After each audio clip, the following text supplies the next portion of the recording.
Get your server's hands off my screen! Karl Newman's voice sliced through the gentle murmur of Manhattan's celestial room like a gunshot through silk. Jane Fox froze mid-reach, wine bottle hovering above his glass, the deep burgundy liquid catching the light from the crystal chandelier overhead. The tech billionaire shoved her wrist away with theatrical disgust. Wine splashed across his tablet, crimson droplets obscuring the glowing red error message and cascading lines of code beneath it. Look what you've done. Newman stood, his 6'3" frame towering over her. His tailored burgundy suit probably cost more than Jane earned in 6 months. This algorithm stumped Stanford's entire cryptography department for 6 months. Don't miss what's coming next. Subscribe now. Your support keeps these emotional, powerful stories coming. And trust me, you won't want to miss this one. He held up the wine-stained tablet, his voice amplified for maximum humiliation. The nearby tables fell silent. Investment bankers in $1,000 suits turned to watch. Tech executives paused their conversations. A woman dripping in diamonds smirked behind her champagne glass. Solve this, Newman announced, thrusting the screen toward Jane's face, close enough that she could smell his expensive cologne mixed with wine. I'll give you everything I own. His laughter was rich, performative, deliberately cruel. My companies, my patents, hell, my entire kingdom. The dining room erupted in polite chuckles. A hedge fund manager at table 7 actually applauded. Newman's date, a model Jane recognized from fashion magazines, gave her a look of such icy dismissal that it felt physical. Jane didn't laugh. She stood perfectly still in her crisp white uniform, the one she'd ironed twice that morning because she couldn't afford a backup. Her feet ached in the regulation black flats. Her lower back screamed from carrying trays all day. But her face remained composed, professional, empty. Careful, sweetheart, Newman continued, his grip tightening on the tablet as he gestured dramatically. This technology is worth more than you'll earn in your entire life. Tell you what. He leaned closer, his voice dropping to a stage whisper that somehow carried across half the restaurant. Crack this code, and I'll make you rich. His investors roared with laughter. One of them, a silver-haired man Jane had served countless times, wiped tears from his eyes. Then Karl Newman did something that would change both their lives forever. He deliberately swept his arm across the white tablecloth in a single, violent motion. Salt shakers, pepper meals, a crystal water pitcher, 3 wine glasses. Everything crashed to the marble floor in an explosive cascade of shattering glass and scattered silverware. The sound echoed through the stunned dining room like a bomb detonating. Now clean it up. Newman settled back into his chair with supreme satisfaction, crossing his legs and adjusting his platinum watch. That's what people like you are good for. The words hung in the air, toxic and deliberate. Jane's hands trembled, not from fear, not from shock. From rage so pure and white-hot that for a moment she couldn't move, couldn't breathe, couldn't think past the roaring in her ears. But she knelt. Because she needed this job. Because her mother's latest oncology bill sat unpaid on her kitchen counter. Because her MIT student loans, from the doctorate she never finished, still crushed her credit score into dust. Because the world had already taught her what happened when brilliant black women refused to kneel. As Jane reached for the shattered crystal, her eyes landed on the wine-stained tablet Newman had carelessly placed back on the table. The screen was still visible through the panneau noir. Lines of code scrolled across the display, elegant and complex, and fundamentally, catastrophically broken. Her brilliant mind, the one she tried so hard to bury beneath exhaustion and despair, absorbed every line in seconds. while Karl Newman laughed with his investors, while the dining room whispered about that embarrassing scene, while her manager, Vincent, watched from the kitchen doorway with barely concealed fury. Jane Fox was quietly solving what the billionaire believed impossible. She saw it immediately. A recursion failure so elementary it should have been caught in the prototype stage. The kind of vulnerability that first-year MIT students learned to identify. The kind of flaw that could collapse Newman Cybertech's entire quantum firewall infrastructure if anyone with actual expertise ever looked closely. Jane picked up shattered glass with her bare hands, feeling the sharp edges bite into her skin. A thin line of blood traced across her palm. She wrapped the fragments in a cloth napkin, methodically, professionally, invisibly. But part of her mind was already writing the solution. 3 years ago, before the apartment fire that destroyed her research equipment. Before her mother's stage 3 breast cancer diagnosis. Before the rejection letters from every cybersecurity firm in the country, all politely declining to interview a promising candidate who'd been forced to abandon her doctorate halfway through. 3 years ago, Jane Fox had been considered one of the most brilliant encryption theorists of her generation. Her master's thesis on adaptive quantum cryptography had been downloaded over 50,000 times. She'd received recruitment offers from the NSA, from DARPA, from tech giants that made Newman Cybertech look like a startup. She'd written algorithms that still protected half the banking transactions in the Western Hemisphere, code that ran silently in the background of a financial system that would never know her name. Then life had happened. Fast, brutal, indiscriminate. And brilliant minds, Jane had learned, don't pay medical bills. Genius doesn't feed you when your world collapses. Prodigy doesn't mean anything when you're drowning in debt and watching your mother die by degrees. So she'd become invisible, a waitress in a uniform, a ghost serving caviar to people who would never see her. Until tonight. Jane finished gathering the broken glass and stood, her knees aching from the marble floor. Newman had already dismissed her from his thoughts, turned back to his investors, laughing about some acquisition deal. His date was scrolling through her phone, bored. But Jane walked to the service station, pulled a cocktail napkin from her apron pocket, and wrote out the solution in neat, precise notation. The recursion fix. The architectural redesign. The patch that would save Newman Cybertech's flagship product from a spectacular failure. She stared at the napkin for a long moment. Then she did something that would either save her life or destroy what was left of it. She walked back to Karl Newman's table, her heart hammering so hard she could feel it in her throat.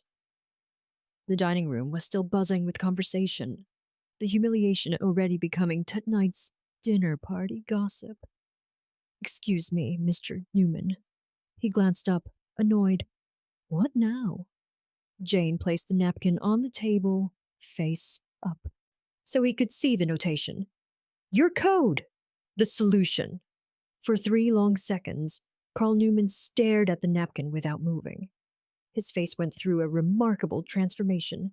Confusion, recognition, disbelief, and finally something that looked almost like fear. He grabbed his tablet, wine-stained fingers shaking slightly, and entered the solution. The glowing red error vanished. The code compiled. The system initialized. Newman's laughter died mid-breath. The dining room fell into absolute silence. Investors leaned forward. His date looked up from her phone. Even the sommelier at table 12 stopped mid-pour. Jane stood perfectly still, her bleeding palm hidden behind her back, and watched Karl Newman's face shift from shock to something far more dangerous. His ego, his reputation, his entire carefully constructed image of technological superiority, all of it had just been corrected by a waitress he'd humiliated 90 seconds earlier. "Where?" His voice cracked. He cleared his throat. "Where did you learn to?" But Vincent, the restaurant manager, was already striding across the dining room, his face purple with rage. "Jane! Kitchen! Now!" She turned to go, but not before she saw Karl Newman's expression calcify into something cold and calculating. Not gratitude, not respect, not even curiosity, threat. Because Jane Fox had just made one critical mistake.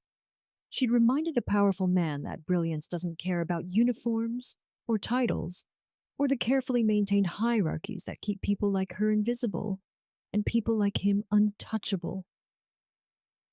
As she walked toward the kitchen through a gauntlet of whispers and stares, Jane felt the weight of what she'd just done settle over her shoulders like a physical force.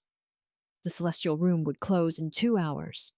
Guests would leave, tables would be cleared, and tomorrow night the same wealthy elite would return to eat the same expensive food.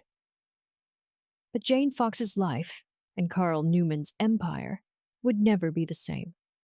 Behind her, she heard Newman's voice, low and dangerous, speaking into his phone. "Find out everything about that waitress. Everything." The door to the kitchen swung shut, and Jane leaned against the cold stainless steel wall, her hands shaking, her breath coming in short gasps. She had just declared war on one of the most powerful men in global technology. And she'd done it with nothing but a cocktail napkin and the genius everyone had forgotten she possessed. Jane's hand still trembled as she stood in the restaurant's cramped staff locker room, peeling off her wine-stained apron. Vincent had screamed at her for 10 minutes straight, something about humiliating the establishment and overstepping boundaries, before finally dismissing her for the night, with a warning that felt more like a threat. She didn't care. For the first time in 3 years, Jane Fox felt awake. She stared at her reflection in the scratched mirror above the sink.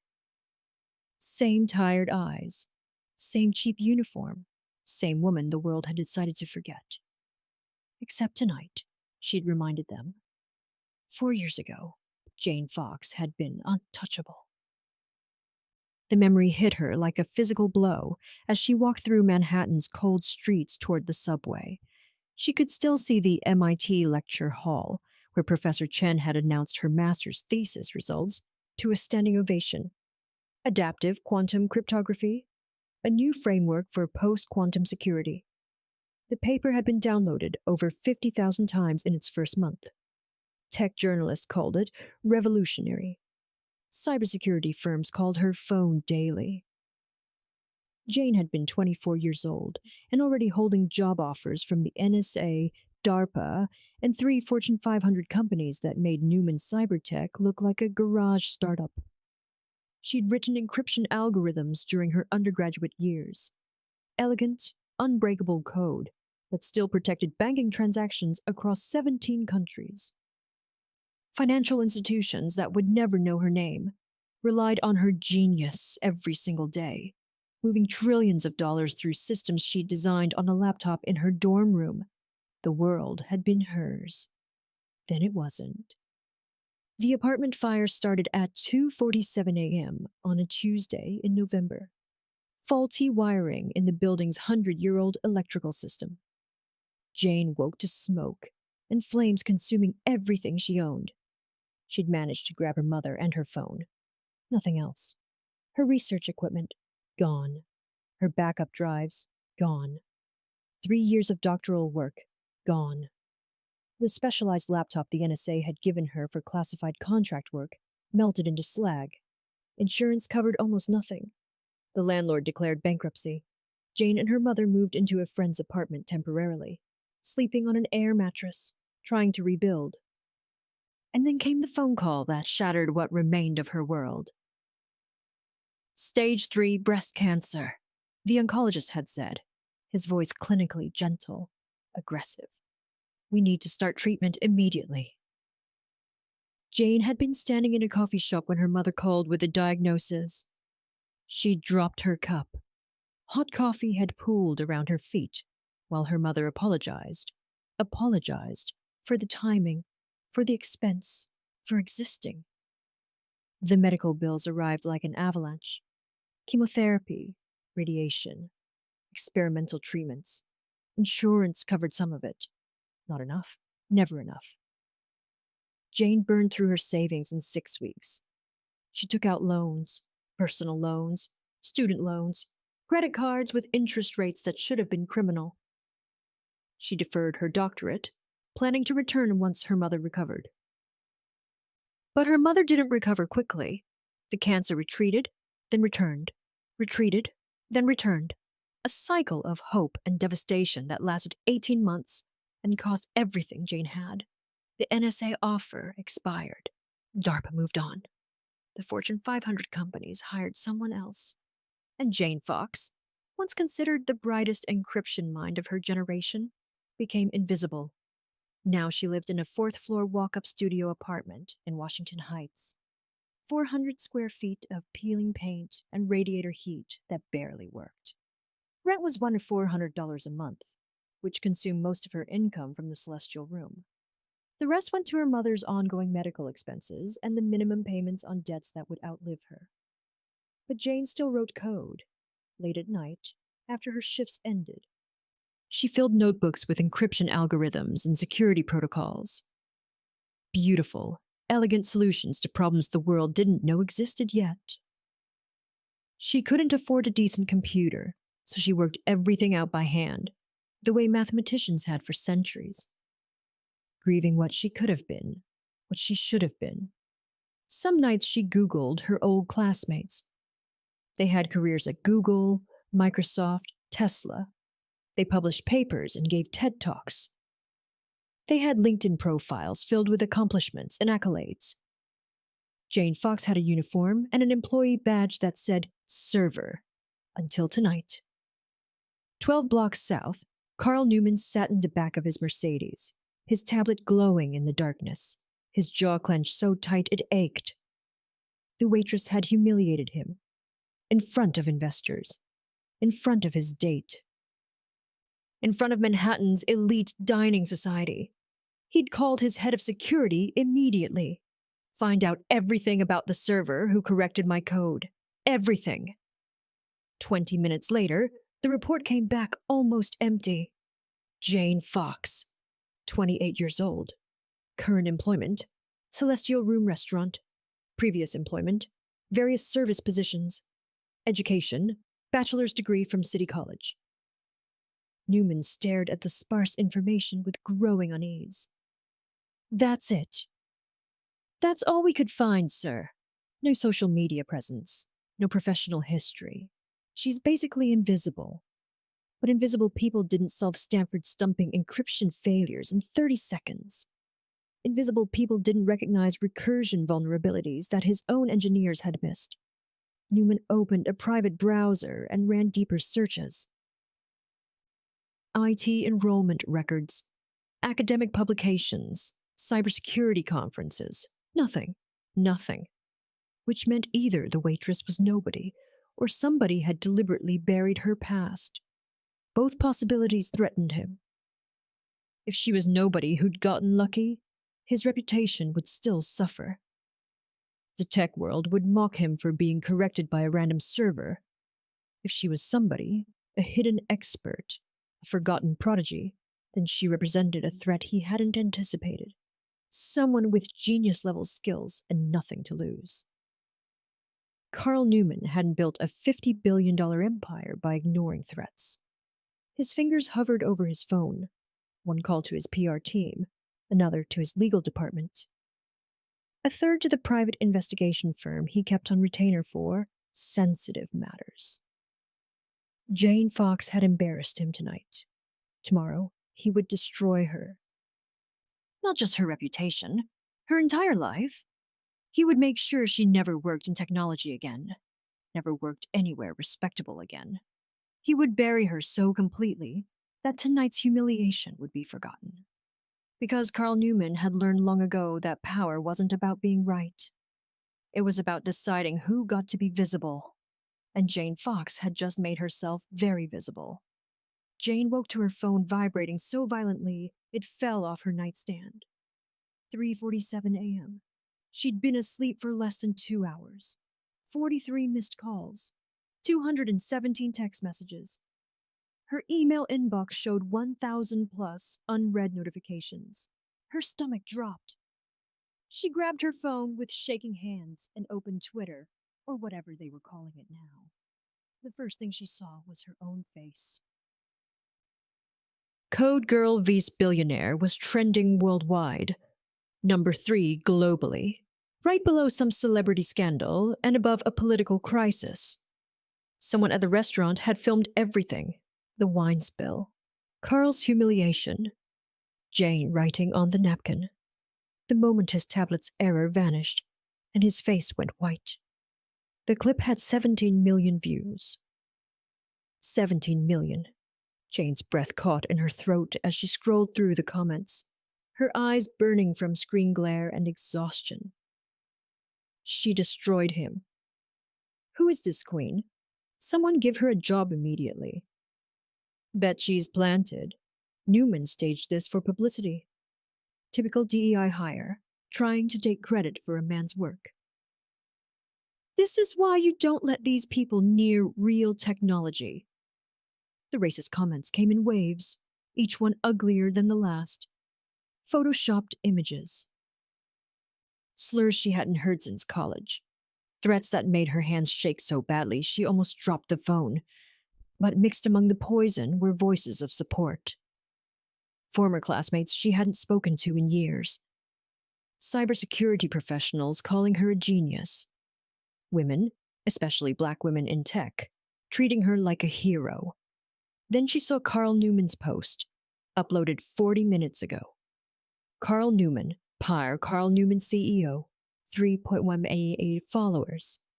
Last night, a restaurant employee surprised me by spotting an error in prototype code.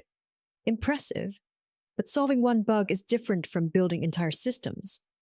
So here's my challenge. Break my full encryption suite. Live. Streamed globally. If you succeed, I'll give you everything. My patents, my company, my fortune. Prove you're not just lucky. Prove you're brilliant. The Newman Challenge. Attached was the viral video and a professional graphic announcing the Newman Cybersecurity Challenge, with a date 3 weeks away. The post had already been shared 400,000 times. Jane stared at the screen, her mind racing through implications faster than she could process them. He was weaponizing her viral moment, turning it into spectacle, entertainment. He was daring her publicly, knowing she had no resources, no platform, no ability to refuse without looking afraid. This wasn't about code. It was about destroying her before she could become a threat. By sunrise, Jane's phone was unusable. The notifications crashed her apps. News outlets were calling. Tech blogs published think pieces with headlines like Mystery Waitress Challenges Tech Titan and Who is Jane Fox? At 7:23 a.m., an email arrived from Newman Cybertech's legal department. Official invitation, Newman Cybersecurity Challenge. Formal. Corporate. Wrapped in legal language that basically said, accept our terms or we'll sue you for disparaging our technology. The event would be held at the Manhattan Tech Summit. Broadcast live on CNN, Bloomberg, and streaming platforms worldwide. Expected viewership, 300 million people. Jane would be given access to Newman Cybertech's full encryption suite, the same quantum firewall architecture protecting banks, governments, and defense contractors globally. If she broke it, Karl Newman promised to honor his word. If she failed, she would sign documents acknowledging Newman's technological superiority and agree never to work in cybersecurity again. The trap was perfect. Jane sat at her tiny kitchen table, laptop borrowed from a neighbor, reading the contract for the 5th time. Her mother emerged from the bedroom, moving slowly, one hand pressed to her side where the pain never fully left. Baby, you need to eat something. I can't, Mama. Because of that man? Jane nodded, unable to speak past the lump in her throat. Her mother sat down carefully, reaching across the table to take Jane's hand.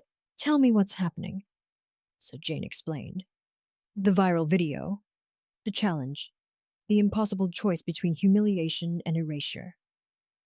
Her mother listened silently, her eyes never leaving Jane's face. You afraid? She asked finally, terrified. Good. Fear means it matters. Her mother squeezed her hand tighter. But let me ask you something. When that fire took everything, were you afraid? Yes. When they told me I had cancer, were you afraid? Yes. Did you run? Jane's eyes burned with tears she refused to let fall. No. Then why would you run now? Her mother's voice was soft but iron hard. You let the world forget who you are, Jane. You buried yourself because life hurt too much. But last night you reminded them. You reminded yourself. Mama, if I fail, you already failed. The words were gentle but devastating. You failed when you stopped believing you deserved to be brilliant. You failed every day you served wine to people who don't see you. You failed by surviving instead of living. Jane's tears spilled over. So go fail spectacularly. Her mother continued, her own eyes wet now. Fail on that stage in front of 300 million people. At least then you'll fail as Jane Fox, the genius. Not Jane Fox, the invisible waitress who let fear win. At 9:15 a.m., Jane opened her email and typed 3 words. I accept. JF. She hit send before she could change her mind. Within minutes, Karl Newman's team responded with logistics, contracts, and a media packet. Within an hour, the announcement went live. The Newman Challenge exploded across every platform. And Jane Fox, former prodigy, forgotten genius, exhausted waitress, became the woman the entire world was watching. Some wanted her to succeed. Most wanted her to fail. Karl Newman wanted her destroyed. But for the first time in 3 years, Jane wanted something too. She wanted to remind the world, and herself, who she really was. Don't miss what's coming next. Subscribe now.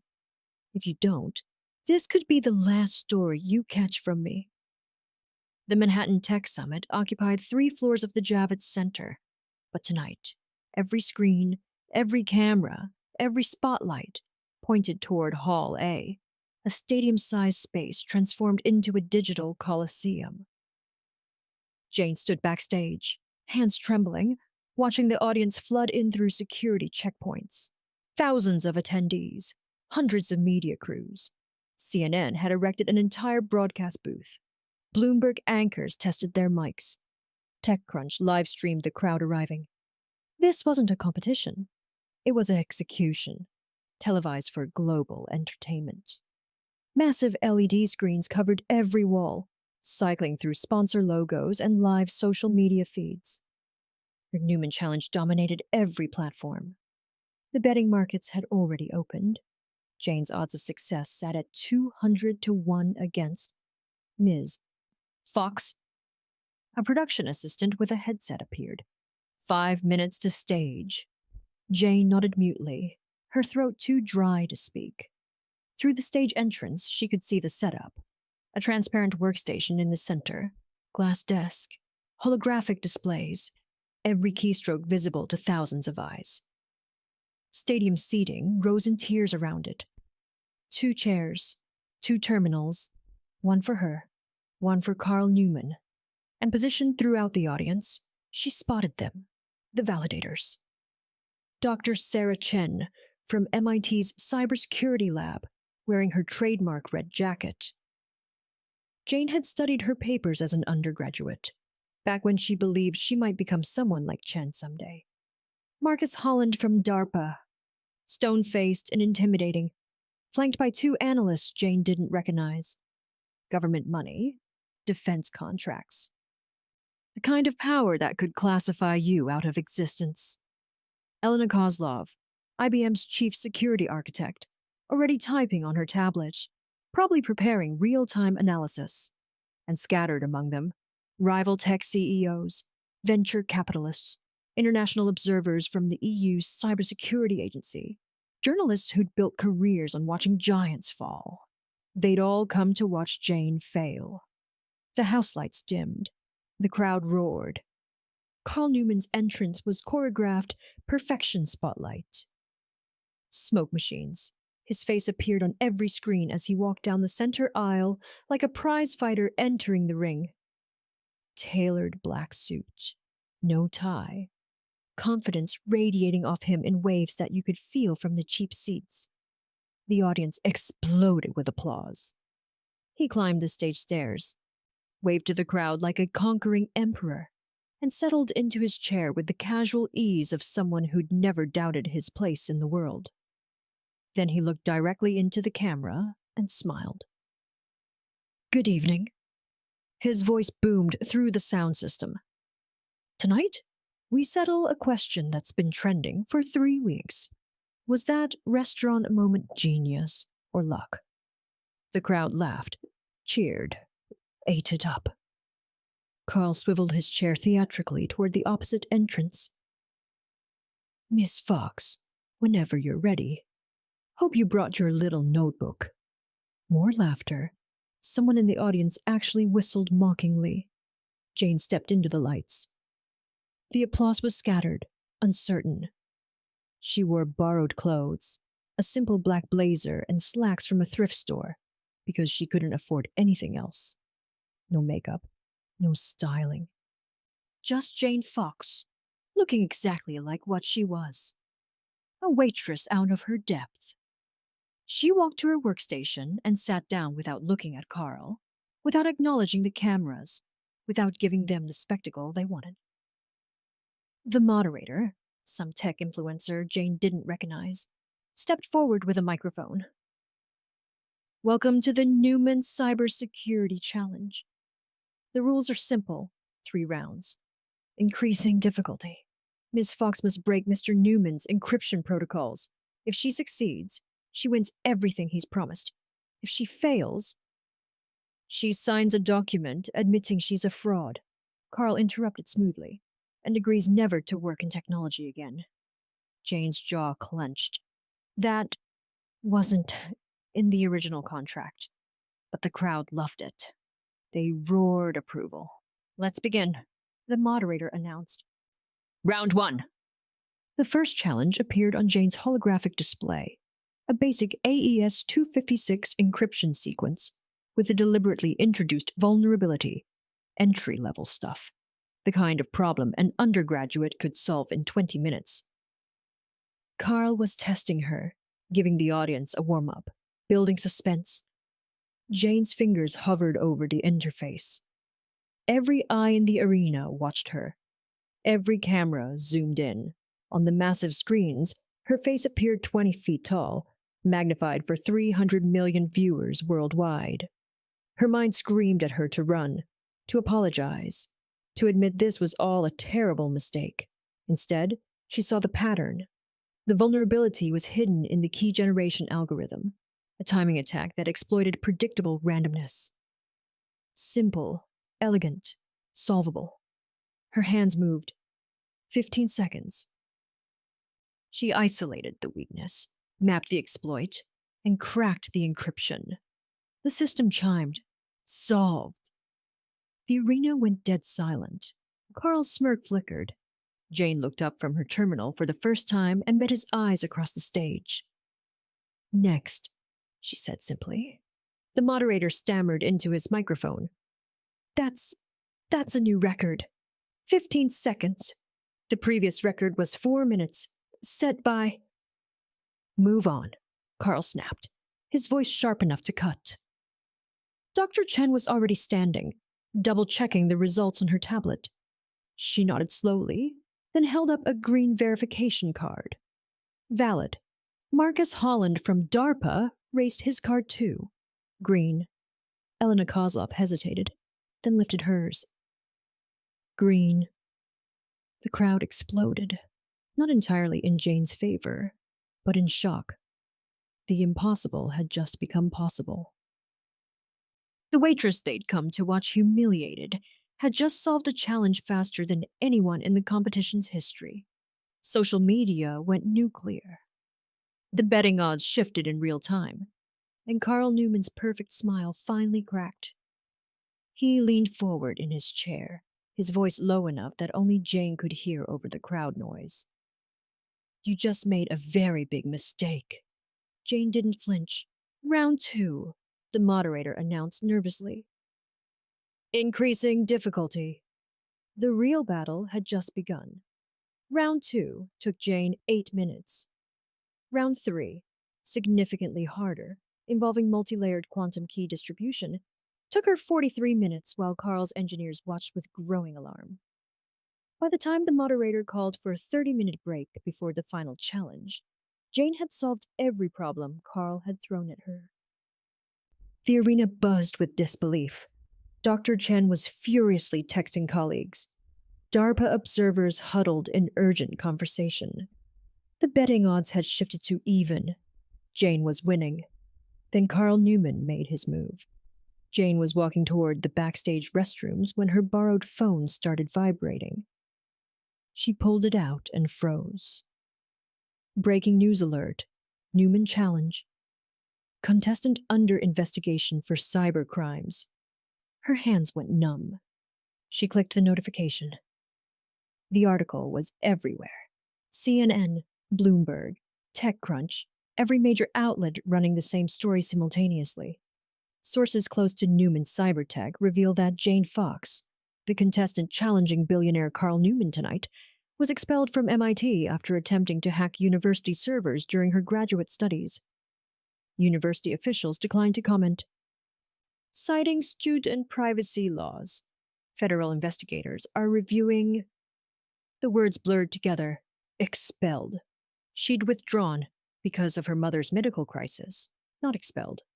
Hacking university servers. She'd been authorized to test security systems as part of her research assistantship. But the truth didn't matter. The lies were already viral. Jane's social media, dormant for years, exploded with notifications. She made the mistake of opening Twitter. Knew she was a fraud. Probably cheated tonight, too. This is what happens when you let these people into tech. Lock her up. She's probably stealing Newman's code right now. DEI hire tries to destroy real genius. Classic. The racist comments came in torrents. Photoshopped images of her in prison stripes. Memes mocking her appearance. Threats so violent, she had to close the app before she vomited. News anchors were already running with it. Split screens showing Jane's face next to the word investigation in red block letters. Pundits questioning whether the competition should continue. Legal experts discussing potential criminal charges. Karl Newman had just weaponized the entire media apparatus against her. And it was working. Jane barely made it to the restroom before her knees gave out. She locked herself in a stall, slid down the wall, and pressed her forehead against her knees, trying to breathe through the panic crushing her chest. This was a mistake. Coming here, accepting the challenge, believing she could win. The apartment fire flashed through her mind, everything she'd built turning to ash in minutes. Her mother's diagnosis, the rejection letters. The years of invisibility. I'm nothing, she whispered to the empty bathroom. I'm nothing but a waitress who got lucky once. The walls felt like they were closing in. The fluorescent lights buzzed too loud. Her reflection in the stall's metal surface showed someone small, broken, defeated. Karl had been right all along. She'd never been meant for anything greater. She was about to pull out her phone to forfeit when she heard the restroom door open. Ms. Fox. Jane didn't answer. I know you're in here. I needed to tell you something. The voice was young, female, uncertain. Jane wiped her eyes and emerged from the stall. A young black woman stood by the sinks, early 20s, wearing a conference badge that said MIT, Computer Science. Her eyes were wide, nervous, but determined. I'm sorry to bother you, she said quickly. I know you're probably... I just had to tell you something before the final round.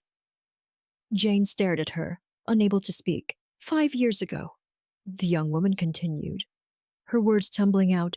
There was an article in the Journal of Cryptography about adaptive encryption patterns. The author was J.M. Fox. That was you, right? Jane's breath caught. Yes. How did you? I was 16, failing computer science. Didn't think I belonged in tech. The woman's voice cracked. Then I read your paper. I didn't understand half of it, but I understood that someone who thought like me had written something brilliant. Someone who saw patterns differently. She stepped closer, her eyes shining. I'm graduating MIT this spring because of that paper. Because you showed me it was possible. She paused. And I'm not the only one. There are dozens of us out there, maybe hundreds, who started coding because of your work. People they tried to make invisible, just like they did to you. Jane's vision blurred with tears. So whatever Karl Newman says, whatever lies he's spreading, the young woman's voice turned fierce. You need to know that some of us remember.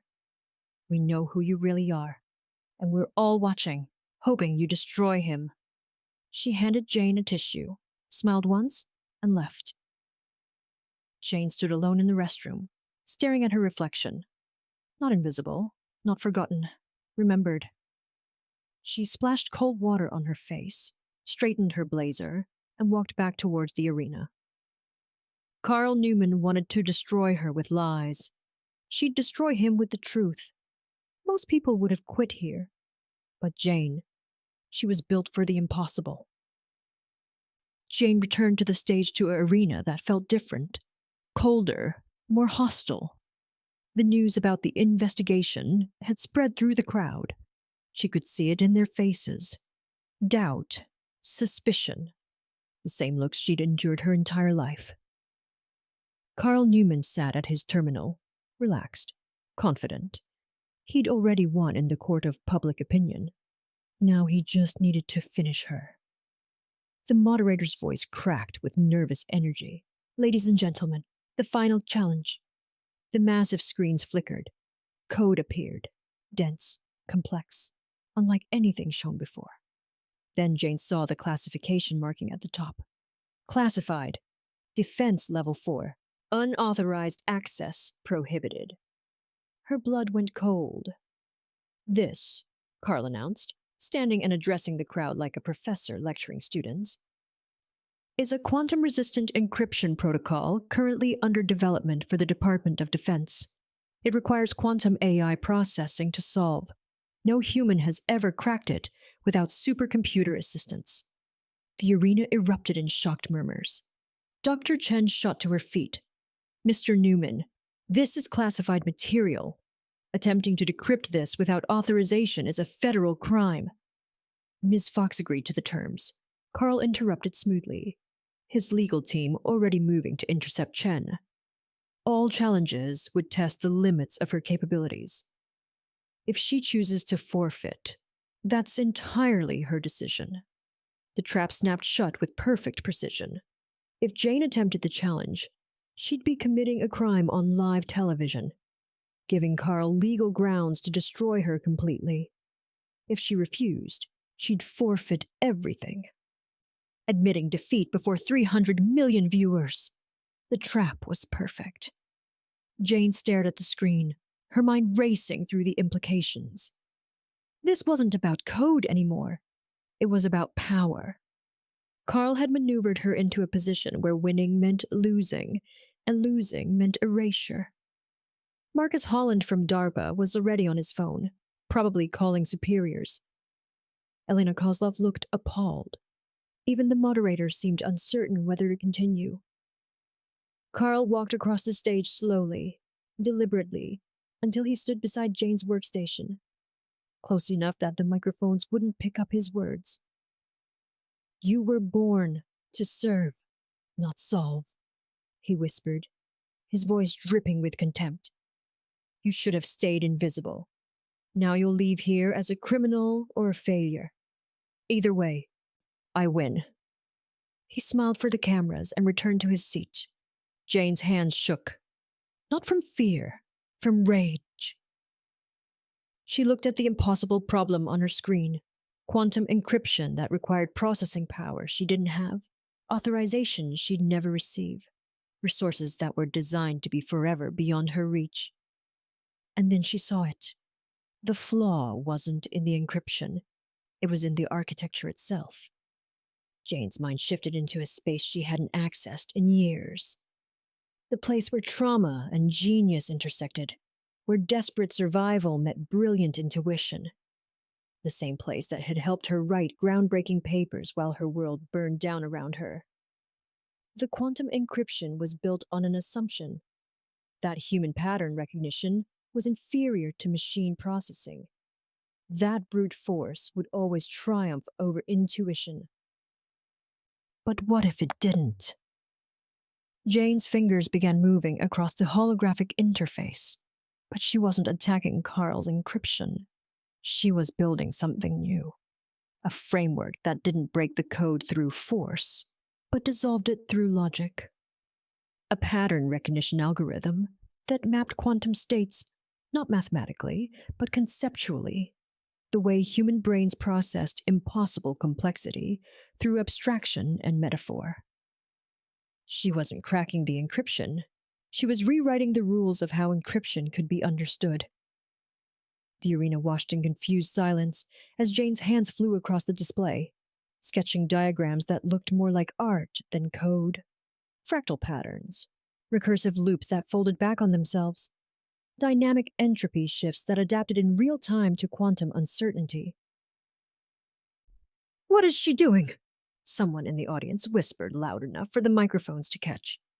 Karl leaned forward, his confidence finally cracking into something that looked like alarm. "That's not... She can't..." His chief engineer stood up, staring at Jane's screen. "Sir, she's not attacking the encryption. She's building a new decryption paradigm." "That's impossible. Sir, if that architecture works..." Dr. Chen was already recording everything on her tablets, her eyes wide with something between shock and awe. Jane's world had narrowed to the code. Nothing existed except the patterns she could see. Patterns that machines couldn't recognize because they emerged from human experience, from suffering, from the kind of desperate brilliance that only came from having everything taken away and refusing to stay broken. She saw the quantum states not as mathematical problems, but as stories, narratives that could be understood, predicted, unraveled. And slowly, impossibly, the encryption began to yield. This is the moment normal people quit. Jane is not normal. The world disappeared. The arena, the cameras, the 300 million watching. All of it faded into background noise as Jane Fox entered a mental space she'd thought was lost forever. The zone. It was the same place she'd inhabited during her MIT thesis defense. The same consciousness that had produced algorithms banks still relied on. A state where time moved differently, where complex systems revealed themselves as simple patterns, where her mind operated at a frequency that felt almost supernatural. She stopped seeing code as lines of text. She saw it as architecture, living, breathing structures with rhythm and intention. The quantum encryption that Karl believed unbreakable wasn't a wall, it was a dance.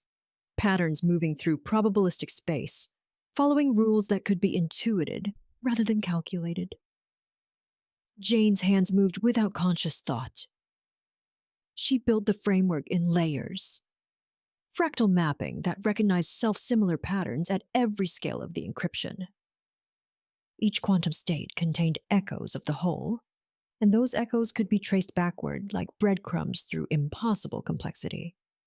Then came the recursive rethreading, loops that folded time into the decryption process itself, where future states informed past analysis.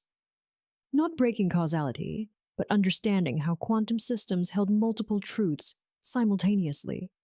And finally, dynamic entropy shifts.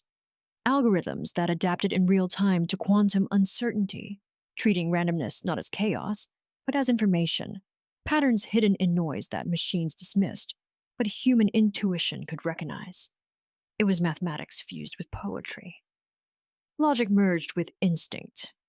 The kind of breakthrough that emerged not from processing power, but from lived experience, from understanding what it meant to exist in probabilistic states of survival and hope simultaneously, from knowing how to see patterns when the world insisted you were invisible. "What is she doing?" Karl's voice cracked across the stage. His chief engineer stared at Jane's display, his face pale. "Sir, that's... I've never seen architecture like this. She's not using any standard decryption methodology. She's created something entirely. Stop her!" "Sir, we can't. There's no rule against..." "I said stop her!" Karl was standing now, his carefully maintained composure shattered. He looked toward Marcus Holland. "This is classified material. She's committing a federal crime." But Holland was watching Jane with an expression that wasn't anger. It was fascination. Dr. Chen had moved to the edge of the stage, her phone recording everything. This is extraordinary. She's treating quantum states as narrative structures. This shouldn't be possible. Elena Kozlov was frantically typing on her tablet. IBM's AI is trying to replicate her process. It can't. The pattern recognition she's using isn't computational. It's conceptual. The massive screens showed Jane's work in real time. Beautiful, impossible, utterly alien to every cybersecurity expert in the arena. And then, in the center of her holographic display, something shifted. The quantum encryption's core architecture revealed itself, not through brute force, but through understanding, like a puzzle that had always had a simple solution hidden beneath layers of assumed complexity. Jane's fingers flew across the final sequence. Fractal patterns collapsed into elegant simplicity. Recursive threads aligned. Entropy resolved into clarity. The classified encryption shattered. Not loudly, not dramatically. It simply opened, like a door recognizing someone who'd always had the key. Jane's screen flashed green. Decryption complete. Novel methodology detected. System requesting analysis protocols. For 3 heartbeats, the arena sat in absolute silence. Then Dr. Chen's voice cut through the quiet, sharp and certain. "Valid." "The decryption is valid." Marcus Holland stood, his phone pressed to his ear, speaking rapidly to whoever was on the other end.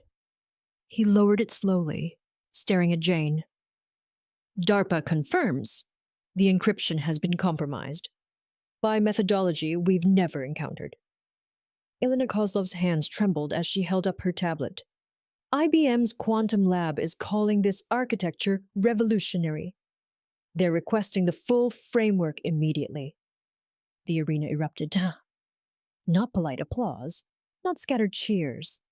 A thunderous roar that shook the walls. Thousands of people on their feet, screaming, crying, witnessing something that would be replayed and analyzed and taught for decades. Jane Fox, the invisible waitress, the forgotten prodigy, had just solved an impossible problem by inventing an entirely new way of thinking about encryption. Social media exploded. News anchors abandoned their prepared scripts.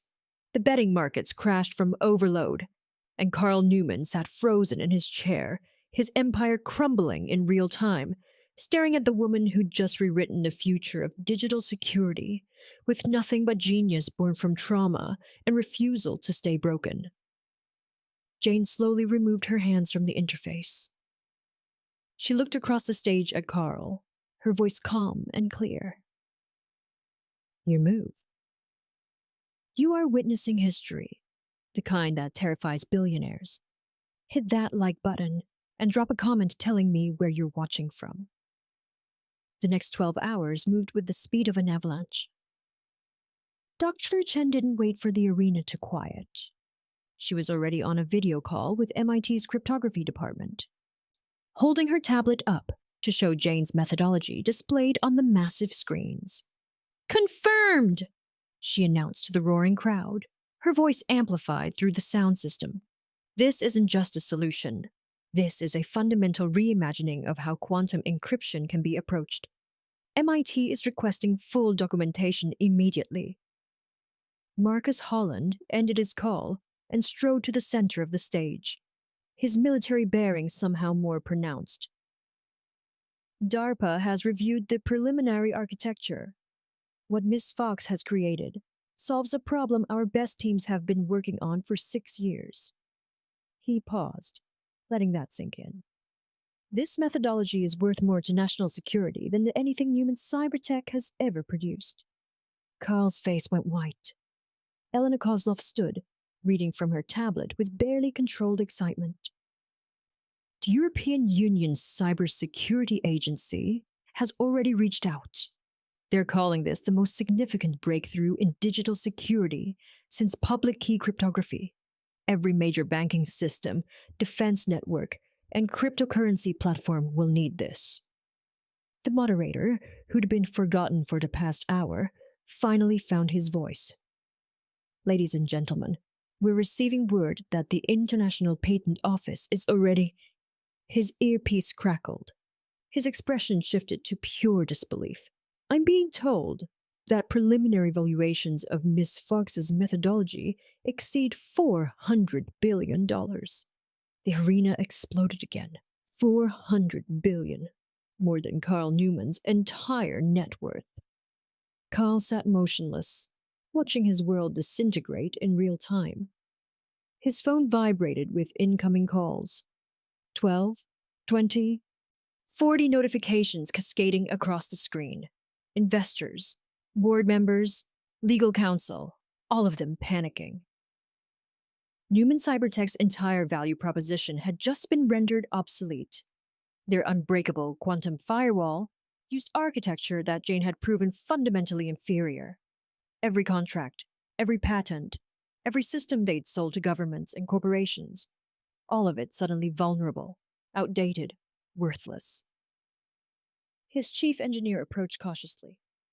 Sir, the stock price... I know.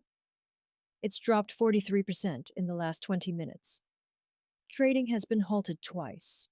Investors are demanding an emergency board meeting. Sir, they're talking about removing you as CEO. Karl stared at Jane across the stage. She wasn't celebrating, wasn't gloating. She simply sat at her workstation, exhausted. While the world she'd just changed swirled around her. Security approached Karl's table, not arena security, his own lawyers, the ones he paid 7 figures annually to protect his interests. Mr. Newman, we need to discuss liability exposure. The classified material you used in the challenge without proper authorization. Later. Sir, the DOJ is already... I said later! But it wouldn't matter. Karl could see the future crystallizing with terrible clarity. Federal investigations, congressional hearings, shareholder lawsuits, criminal charges for mishandling classified information. His empire collapsing not despite his arrogance, but because of it. The moderator's voice cut through Karl's spiral. Mr. Newman, you made a promise, on record, before 300 million viewers. Karl looked up. Every camera in the arena was focused on him. Every eye waiting. I'll give you everything I own. The moderator continued, reading from Karl's own viral post displayed on the screens. Prove you're brilliant, and it's all yours. The crowd began to chant. Honor the deal, honor the deal, honor the deal. Karl stood slowly, his legs unsteady. He walked to the center of the stage where Jane waited, and for the first time in his life, Karl Newman understood what it meant to be humiliated. The microphone was thrust toward him. He spoke the words his lawyers had drafted, the ones that would protect him from breach of contract lawsuits, the ones that would be replayed billions of times. I was wrong. His voice sounded hollow, distant. Jane Fox possesses a brilliance I failed to recognize. She has surpassed me in every conceivable way. Her methodology represents a paradigm shift in cybersecurity that will define the industry for the next century. He paused, choking on words he'd never imagined speaking. Ms. Fox, you've earned everything I promised. The arena erupted one final time, but the sound felt different now. Not celebratory, cathartic. Within hours, the video went viral beyond anything that had come before. Fox patterning trended globally for 3 days straight. Jane's face appeared on magazine covers. Time named her one of the most influential people in technology. Forbes estimated her new net worth at over $2 billion from patent valuations alone. But the most powerful moment wasn't any of that. It was a photo taken by an MIT student in the arena's aftermath. Jane Fox, still in her thrift store blazer, surrounded by young women and girls of color who'd rushed the stage after security gave up trying to control the crowd. All of them crying. All of them holding up their phones, showing Jane's algorithms. All of them believing for the first time that brilliance could look like them. The caption read simply, "She reminded us we were never invisible." And just like that, the hunter realizes he's the hunted. Subscribe. The fall hits harder with every word. 6 months later. The building didn't look like much from the outside. A renovated warehouse in Brooklyn with floor-to-ceiling windows and a simple sign above the entrance. Fox Institute for Cyber Intelligence. But inside, it hummed with the energy of 50 brilliant minds who'd been told they didn't belong. Jane stood in the main laboratory, watching her students work. 23-year-old Maria from the Bronx, who dropped out of college to support her family and was now writing encryption code that defense contractors were bidding on. Jamal, a formerly incarcerated programmer who taught himself to code in prison and now held 3 patent applications. Kenji, a transgender cybersecurity analyst who'd been pushed out of every tech company he'd worked for and was now leading a research team. Overlooked geniuses. Every single one of them. The Institute didn't have application requirements. No SAT scores. No prestigious university credentials. No perfectly curated resumes. Just one question. Show us what you can build. And they built miracles.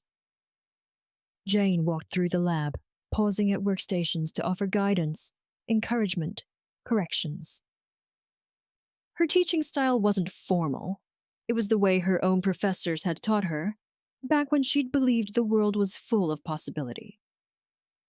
"You're overcomplicating the recursive function," she told Maria gently, pointing to a section of code. "See? You're forcing the pattern instead of letting it emerge naturally. Trust your intuition." Maria adjusted the algorithm, and suddenly it clicked into place with elegant simplicity. "There," Jane smiled. "That's genius." The Institute's funding came from multiple sources. MIT had provided an initial grant, ashamed they'd let Jane slip through their fingers. DARPA offered contracts for classified research, but the bulk of the money came from Jane herself. The Fox patterning methodology had indeed been valued at over $400 billion. Every major bank, government, defense contractor, and tech company needed it. Jane had spent 6 months negotiating licensing agreements that made her one of the wealthiest women in technology. But wealth, she discovered, meant nothing if you were the only one who escaped. So she'd built something different. Not a company designed to extract maximum profit. An institution designed to find people like her. Brilliant minds broken by circumstance, buried by systemic barriers, rendered invisible by a world that couldn't see past its own assumptions. Her office occupied the top floor, a glass-walled space with views of the Manhattan skyline. The same skyline she'd stared at from her 4th-floor walk-up, wondering if she'd ever matter again. Now she worked 16-hour days, not because she had to, but because finally, she was doing what she was meant to do. Jane's phone buzzed. A text from her mother. "Oncologist appointment went well. Still in remission. Love you, baby. So proud." Jane's eyes burned with tears she didn't bother hiding. Her mother lived in a renovated brownstone in Park Slope now, with a private nurse, the best medical care money could buy, and a garden where she grew vegetables she'd only dreamed of affording before. The cancer remained in remission. The medical bills were paid. The terror of choosing between treatment and survival was over. Some nights, Jane still woke up expecting it all to be a dream, expecting to find herself back in the cramped studio, back in the restaurant uniform, back in the invisible space where brilliance went to die. But the nightmare was over, and she'd turned it into something purposeful. A knock on her office door pulled Jane from her thoughts. Dr. Fox? It was Chen Wei, one of her students, a 42-year-old former restaurant worker who'd been coding in secret for 15 years. The delegation from the EU Cybersecurity Agency is here. Jane straightened her blazer. Designer now, tailored perfectly, but she still kept 3 thrift store outfits in her closet as reminders. Send them up. The meetings had become routine. Government agencies, corporations, universities. Everyone wanted access to Fox patterning, and everyone wanted to partner with the Institute. Jane accepted some offers, rejected most, because the Institute wasn't about profit or prestige. It was about proving that genius existed everywhere, in waitresses and janitors, in formerly incarcerated programmers and college dropouts, in every person society had decided wasn't worth seeing. After the delegation left, another lucrative contract signed, more funding for scholarships, Jane sat alone in her office as evening fell over Brooklyn. On her desk, positioned where she'd see it every single day, sat a framed photograph. The image had been pulled from the viral video, the moment in the celestial room when Karl Newman held up his tablet, laughing, his face twisted with mockery and arrogance. Jane stood beside him, small and invisible in her server's uniform, while the wealthy diners watched her humiliation like entertainment. She'd had it professionally printed and framed in expensive wood. Not as a trophy, not as revenge. As a reminder, the woman in that photograph had been brilliant, broken, and invisible. The world had taught her that genius belonged to people like Karl Newman. Wealthy, confident, protected by systems designed to keep them powerful. But that woman had refused to stay buried, and in refusing, she'd changed everything. 2 weeks later, Jane stood before her largest class yet, 80 students packed into the Institute's main lecture hall, with another 200 joining via live stream from satellite locations across the country. Some were teenagers, some were in their 50s, every ethnicity, every background, every kind of story that began with, "I was told I wasn't good enough." Jane looked out at their faces, so many of them wearing the same exhausted hope she'd carried for years, and felt something shift in her chest. This was why she'd survived. This was what the pain had been for. "Welcome to Fox Institute," she began, her voice steady and clear. "Before we talk about code or algorithms or quantum encryption, I need to tell you something important." The room fell silent. Most of you have been told you don't belong in technology. You've been told you're not smart enough, not credentialed enough, not the right kind of person. You've been rendered invisible by systems designed to keep you that way. Heads nodded throughout the room. Some students had tears in their eyes. I was told the same things. I believed them for a long time. Jane paused, remembering the weight of those years.